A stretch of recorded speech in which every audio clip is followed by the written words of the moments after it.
it can be a little daunting when your daughter comes home and she's vegan. If, like I was saying, figuring it out. But I also feel like it was in a way, my parental duty or my calling to evolve.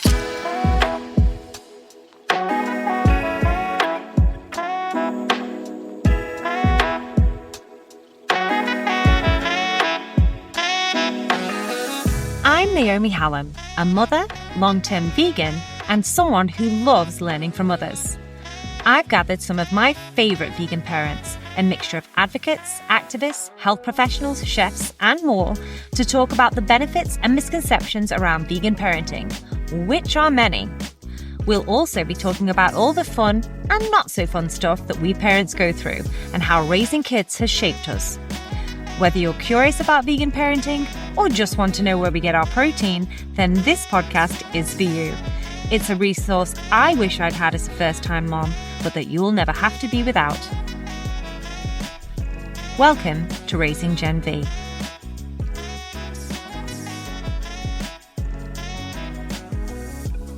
Today's guest is a vibrant leader and passionate advocate in the vegan community, Paige Parsons Roach.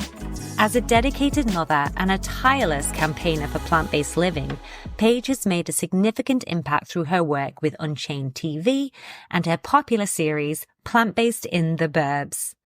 Her journey from embracing veganism personally to becoming a public advocate for sustainable and compassionate choices has inspired countless individuals. Whether she's engaging in thoughtful interviews, sharing valuable insights, or spreading awareness about the benefits of vegan living, Paige's dedication to the cause is truly inspiring. I'm thrilled to share this conversation with someone who continuously strives to make the world a kinder place, even when it hurts to do so.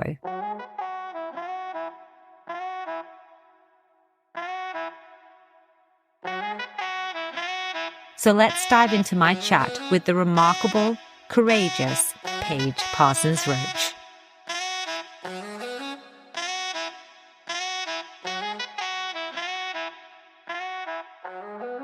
Hi, Naomi. Hello. Thanks for being here today. Thank you for having me. Thank you so much. I'm so looking forward to chatting to you about your kids. I've never met them, but I believe you have a son and a daughter. Yes. Tell me a little bit about them. Okay. Well, my son is 25 and he's always been into sports and he's now in Portland, Oregon. He's a great kid and they're adults now, really. My daughter's 23. Yeah. She's amazing. Also, and she's working in the veterinarian industry, just being a vet tech right now. Great. About them. Awesome. And then tell me about you, Paige. So you're their mom, you're a vegan activist. Where did the veganism come from? Did it come from you? Did it come from the kids? Well, my daughter came home at 13 years old in middle school and told me she was going vegan. She is a vegan. And I said, okay, good for you. And I realized I never wanted to go vegan. It's the kind of thing that I have a friend who's 25 years in veganism. And if I'd wanted to, I would have gotten interested, right? But when your 13-year-old child comes home and says she's going vegan, I got interested. Okay, well, I was going to say, if you went, yes, okay, that's quite a positive reaction to what a lot of parents would have, particularly mine. Was there a part of you that was like, oh my goodness, what is this? And what is it going to do to my child? Was there fear there at all? 100%. Okay. Let me get down to it because I was like, that's wait, kind of a more standard reaction. No, I know. I mean, honestly, I was like, wait a minute. Okay, good for you. But what's that going to do to our lives? I was still feeding my son who was in sports, lacrosse, my husband, myself. And I had no interest in going vegan. That's why I'm saying I didn't want to go vegan. I wasn't looking to go vegan. Mm-hmm. But when your child comes home, at least this is what I've grappled with, is I started to get interested. I wasn't planning to go vegan. That's the other thing. I was figuring out how to support her in her health and wellness and development as a vegan person. Right. And so then I started looking into it. But here's the thing that happened, though. I would go grocery shopping and buy things that I thought were vegan, bring them home. And after like the 10th time of her saying, Mom, this isn't vegan, I said, well, then you got to come shopping with me because I wasn't going to give up on what she wanted, that was like the transition for me. And she started making her own meals. That was the other thing. Okay, so she figured out how to make it easy for me because I, again, was still feeding myself and my husband and my son. I wasn't going to make 2 dinners. I wasn't going to be inconvenienced with what she wanted, but I started to get curious. Right. And then knowing that, like, how is she going to be healthy enough? Is she going to make it through? Is she going to live? Like, what is she going to do about her protein and nutrients and things like that? So when she said vegan, then you had an idea of what it was, but you weren't 100%. Did you think it was the same as vegetarian? For sure. Right. Okay. So you thought, well, she's still going to be eating the dairy and the eggs, right? Right. And then she said no. And I have because my girlfriend's vegan, she had said a few things to me about like, oh, no animal products. We would always just go to vegan restaurants together to play it safe.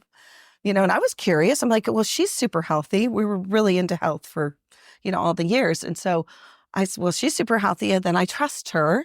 So I had enough information to say, okay, well, my girlfriend's still alive. She's doing great. She's thriving. It can't be all bad, I mean, and it came out of nowhere. My daughter always loved animals, but I never would have thought she would bring home the veganism lifestyle change, like a whole world change. What was the trigger for her? Did she see something? Did someone say something? She was studying food waste. Okay. And she came upon videos about animals and treatment of animals in the food industry, and particularly in dairy with the mother cows and the baby cows. That was one of the things. Right. Which I didn't realize, we need nursing mothers and mothers of cows to provide milk, dairy, ice cream, and so forth for humans. We take the babies away from nursing with their mothers. Mm-hmm. And I'm like, what? I mean, so much of it, I would say in my generation, if you start to have those wake-ups, you realize we're not told any of this information. You have to look. You have to search hard. Yeah. And before, the internet and before any of it, I just believed whatever was told to me, whatever I was taught in school. I didn't question. I didn't question it because, well, the doctors know best and my educators know best, and, academia and so forth. So I didn't think to look deeper. And let me just say, if I saw somebody going raw veganism, like animal rights people, I would steer away from them. I was like, okay, they've got a point. They're fighting for something. That's for them.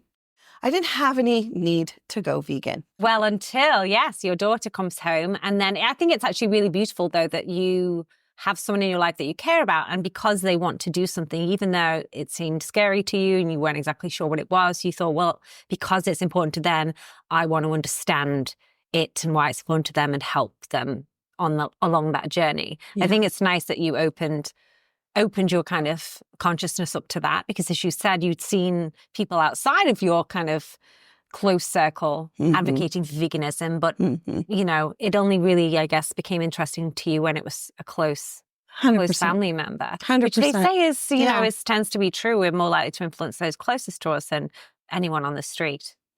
I think the other point is that I birthed my daughter at home, and since that time, I took the power back for my own self. And so I started to really pay attention to a lot more things that I could control rather than that I could make choices about, right? For instance, labeling GMOs. I really fought for that idea of that being the case, that people could have the labels and look for the labels, right? Or I was activist and environmentalist. I helped produce events for Earth Day for 3 years and help promote them. And I felt like that was kind of taking the power to say, hey, let's make some changes for our Earth, to have a healthier planet for our children and the next generations. I also, at the same time, it kind of all came together. There was a few restaurants in my neighborhood that we had just moved to, that people I was working at a gym teaching group fit classes to women.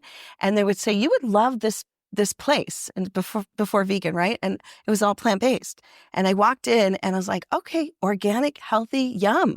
And so I started eating there a lot. Well, at this particular restaurant in my neighborhood was a screen that had facts about chickpeas versus chicken, broccoli versus beef, protein, and nutrition facts. And I remember thinking like, I never knew that. So I started getting curious about jackfruit. They had the most amazing jackfruit tacos. And so I started ordering those. Like I would go in there like 2-3 times a week. And at the same time, this movie was released called Cowspiracy.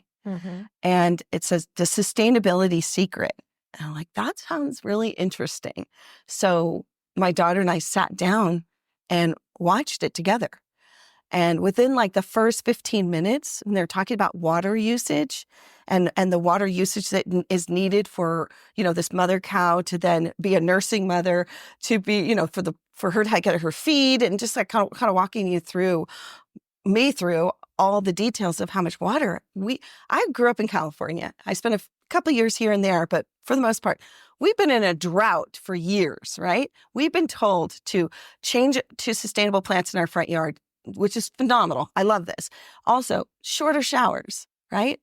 And I was the crazy mom with my son turning off at the spigot after 5 minutes. I would go down and turn it off. So I thought to myself, what? All this water is being used for the food that I'm eating? Wow. And I went, I've got to go vegan for me, or I'm going to be a hypocrite. Mm-hmm. I will be a walking hypocrite if I'm committed to leaving a better planet for my children and children, I need to go vegan and figure this out. Mm. So I said, yes, I'll never forget, October 1st, 2015, I'm in. And then I would make lots of mistakes. Like order something, bring something home, things that you fumble through it until you figure it out. Yeah, it's not you don't overnight become an expert in veganism or how to eat. Yeah. I mean, it took me a year to figure out how to make a really good latte. I tried all the milks and all the combos, and I was like, why is this type of milk splitting and this type of milk tastes funny? And it's got to get, you've got to get it in line with your taste preferences as well. So it's definitely a journey in that respect. But I think, like you say, once you know your reason and you clearly cared about the things your daughter cared about and what was important to her and the planet, you said, and you touch upon how much water it takes to create a beef patty. And it's ludicrous, isn't it, that we're told to take shorter showers when we could actually take a year of long showers and save more water by just eliminating beef burgers from our diet. But yeah, I think when you find that information out, if you care about those things, it's a no-brainer what you should do next. You should go plant-based. Yeah. And I'm not saying it's easy by any means. And that's why I say I didn't want to, because disrupting my whole family, right? My daughter and I have now disrupted my family and my extended family, because now we're the vegans. I'm the vegan. My daughter can go anywhere and do anything, but I'm a little bit more of an activist about the plate and about the environment that I'm in. Once I started to even get more information, I realized I don't really want to put myself in those situations. If I can make a choice to not sit dining with people who are eating animals, it's better for my mental wellness. So I navigate that every day if I want to be with other people besides vegans, right? Right. So is that something that you find difficult then, is to eat at a table with non-vegans? 100%. So how do you, if you're an activist, how do you reach people that you are close to, like your daughter was with you, without, I guess being around them in those social situations where food comes into play? Because it's tricky, isn't it? It's tricky to maintain a good relationship with friends and family. How do you navigate that as an activist? I think the lockdown really kind of did a number on all of us. And I started to realize that I'm very selective now who I spend my time with. And I put my family to the top. And at first, I would say probably 2019, which would have been 4 years in, I definitely was like, everybody has to go vegan right now. We have to do this right now, right? And so I kind of was pushing a lot at my family and my extended family, friends and so forth. And some of them were like, why? Like, why are you pushing this on us? So do I have any advice for anyone? I mean, obviously, we're going to go through our own journey and we're going to make mistakes. I've made a lot of mistakes in the past almost 10 years. So many. And yet I returned to love. I ventured out to find in myself what really matters, not being right. So in other words, letting go of being right and returning to love. And that's what brought me to being with my family. If we're dining wherever, it's not my first choice. So I've turned them on to a lot of vegan restaurants and vegan recipes and, food that I bring.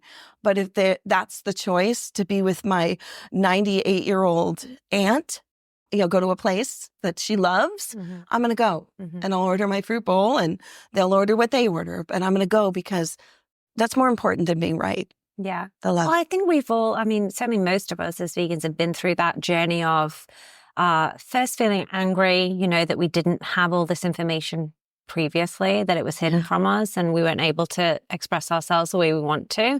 Now that we, have realized all these things about the environment and the animals and we've become vegan. And then there's that frustration that everybody else won't follow suit when they are presented with the same information, or worse still, they won't even acknowledge the information because it's not something they want to learn about or are ready to learn about, right? So I think we all go through that stage of feeling angry and frustrated and wanting to assert, right, ourselves and our knowledge upon other people. But yeah, I think most of us do realize over time that you can't coerce anybody into doing something they don't want to do. You can lead with love, like you say, you can lead by example, but you certainly can't make anybody care about something they don't care about. I notice you haven't mentioned your son's veganism.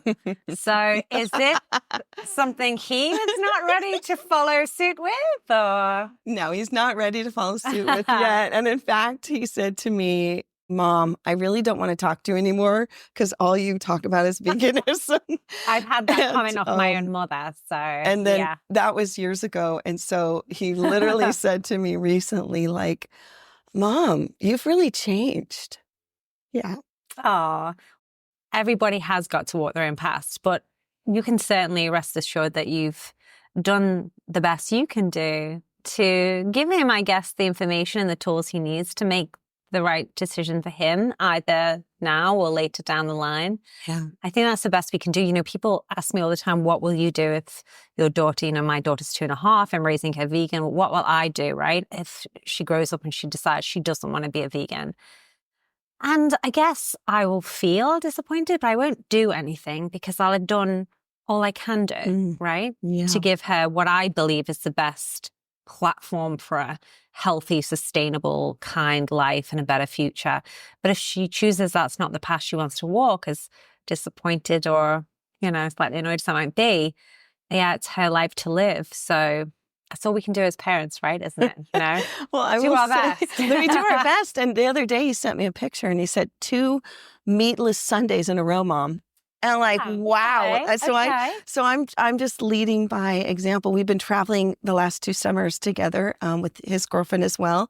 And so we look at what vegan restaurants. And he will tell you to this day, the scallops we had when we were on our travels in, I think it was Ireland, because we went to go do kind of a heritage journey of our family's Scotland and Ireland and the UK.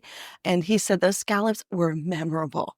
So I'm thinking, if I can figure out how to make those, they weren't scallops, they were mushrooms. Right, yeah, yes. I've seen that. And everyone at the table, our whole table was loving them. They were so delicious. So yeah, I've upped my game with cooking. All of our Thanksgivings have been vegan the past 5 years. I think at first it was like, okay, you guys go get a turkey. I'm not going to buy it. I think the first year was like, I just don't. I think they went and got slices or whatever. And then we just made them all vegan ever since. So the holidays are mostly vegan if it's someplace that I'm hosting and potlucks that I have and things like that. Yeah. If we go somewhere else, we'll have delicious vegan dishes. My daughter's an amazing cook and a great baker. Like she's been cooking meals for us the last couple of months because she moved back home for her next, what's next. So she's been bringing the recipes, all kinds of yummy things like orzo casserole type with broccoli and vegan cheese. Like what? It's so good. Well, I think it used to, it probably was true that, 10 years ago, back when your daughter first went vegan, you kind of did need to be vegan to enjoy vegan food. But I would definitely say now, 100%, you don't have to be vegan to thoroughly enjoy and explore vegan food because the offerings today are incredible. They're really up there with some of the best food I've ever eaten. And I've never felt deprived or like my meal isn't kind of the most colorful, delicious meal at the table.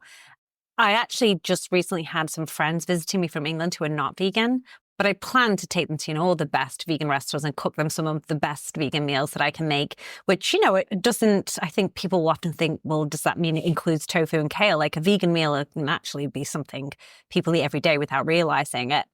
So, amazing salads, homemade pizza, curries, pad thai, all of that that stuff they were enjoying. And at the end of the week, they were like, we were kind of a little bit nervous, we'll admit, about 4 days straight of eating vegan food, but we haven't realized we've been doing it. And the food we've all eaten has been incredible. And if we could eat like this all the time, we would find it very easy to go vegan. And I think, yeah, like hopefully whatever it is people are craving, once they realize it can be made vegan, or in time, once they are able to find a vegan substitute that they enjoy as much, it's going to be much easier for like your son to have more regular vegan days, which is great. I think, I don't think everyone who eats vegan food either has to be vegan, just eat as much of it as you can and see where it takes you. And then before you know it, maybe you'll be eating it most of the time, if not all of the time. I love that. I think it can be a little daunting when your daughter comes home and she's vegan, if, like I was saying, figuring it out. But I also feel like it was in a way, my parental duty or my calling to evolve. Because I feel like if she's coming to me saying something that she needs and she has more info than me, that's why I got interested. And my son is not necessarily interested, but he'll eat vegan with us. Right. And I love what you said, like the fact that he's, sending me pictures of the meal, that's on him. I'm not saying, hey, are you, send me, blah, blah, blah. Yeah. I did tell him that if he goes to a particular restaurant or when he goes to a vegan restaurant, save the receipt, I'll pay for it. He has yet to do it. I don't know if it's a pride thing or what, but I said, send it to me because he moved up to Portland about 2.5 years ago. Yeah, I said, just send it to me. I'll pay for that for you, honey. It's hard in social situations though, isn't it? I mean, this is, I think, why that age group particularly struggles, because they're constantly socializing with these groups of friends. And it's an age where you really want to fit in with everyone. You don't want to stand out. Maybe if there was just one other person in his social group that said, I'm going to go vegan, that would probably be all it would take him to say, well, actually, my mom's vegan and I eat quite a lot of vegan food and I wouldn't mind going to a few vegan restaurants with you. But it's always that, the first person to do it is it's challenging in those. I just remembered something that he was at a potluck and somebody was talking about veganism and asking questions. And so he referred to our show, Plant-Based in the Burbs, and he turned people on to Unchained TV for resources.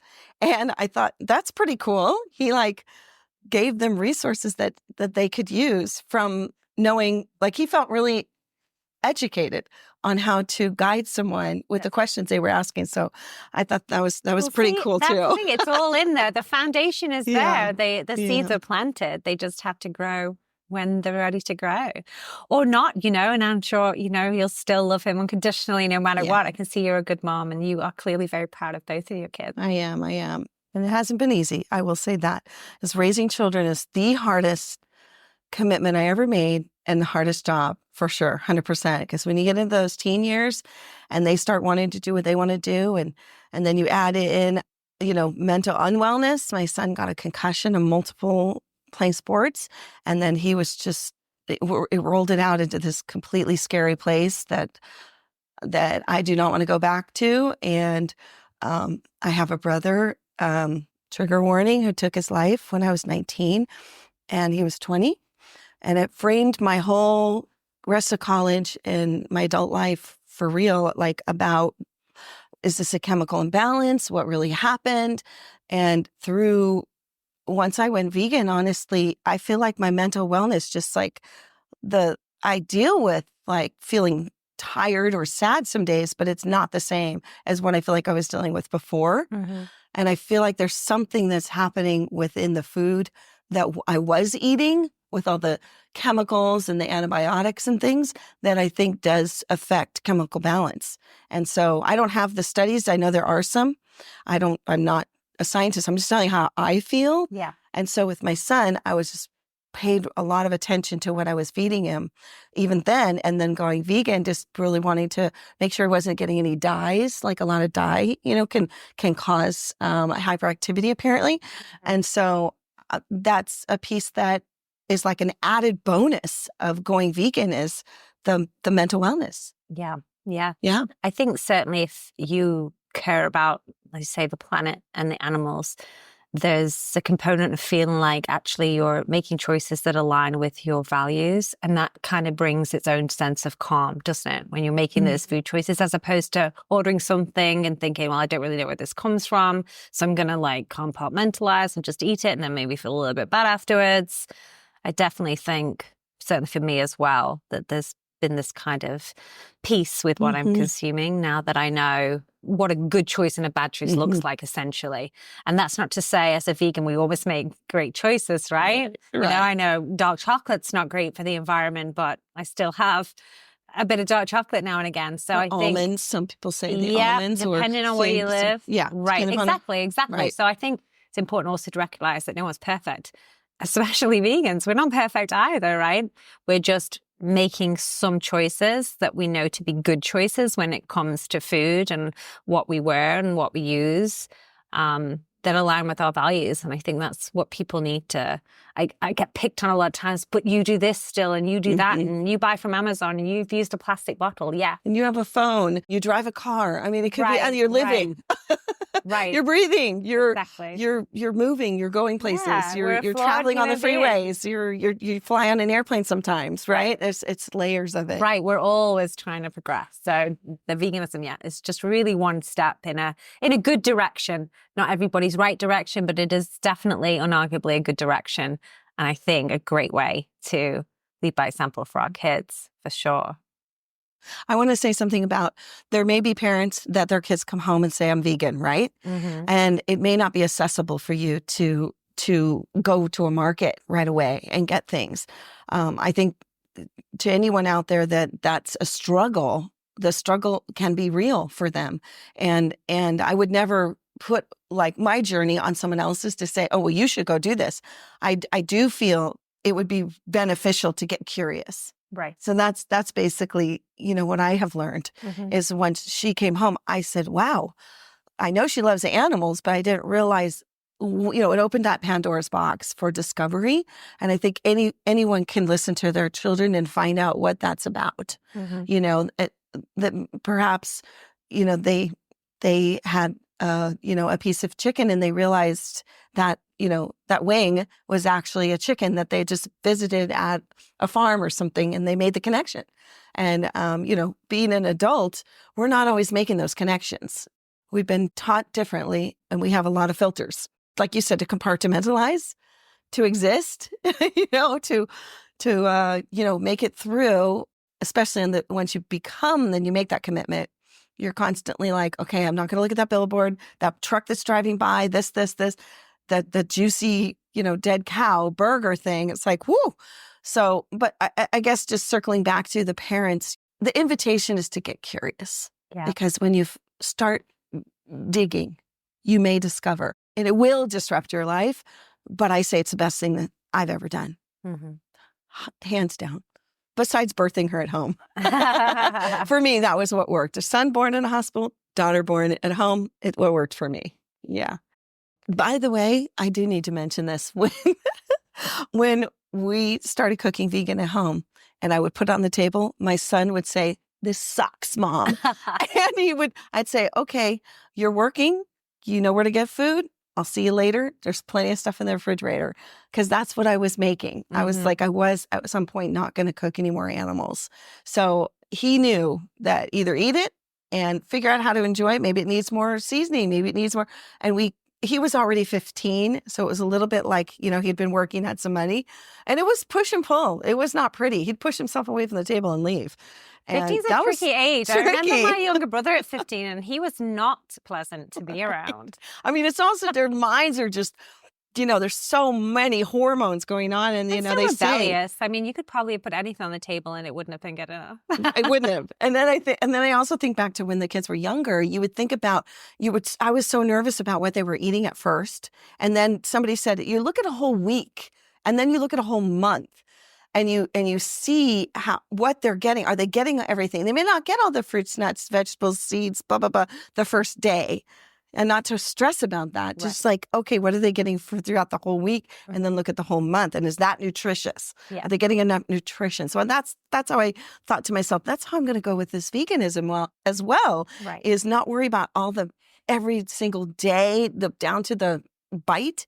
It's like, oh, is she getting enough of everything? And then she was also doing her research herself and realizing what she needed for her body. Right. And she ended up being valedictorian, in middle school and one of in high school. And I thought, oh, that's pretty great.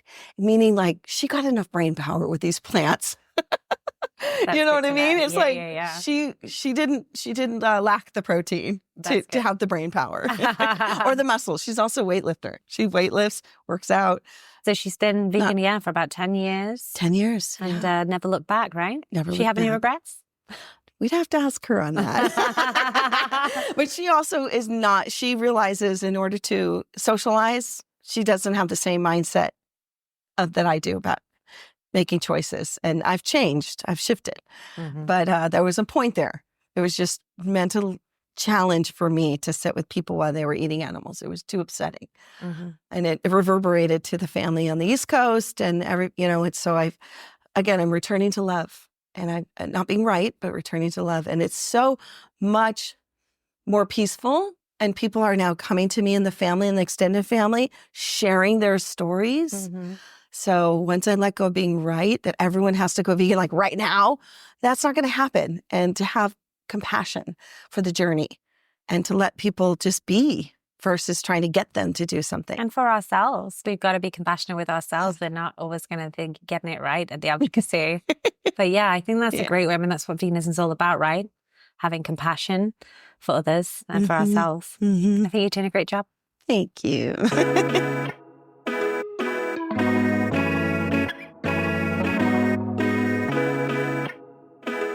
Thank you, Paige, for your time. I've really enjoyed getting to know about your journey, and I'm really impressed that it was your daughter who inspired you, not the other way around. Thank you. Thank you again. Appreciate it.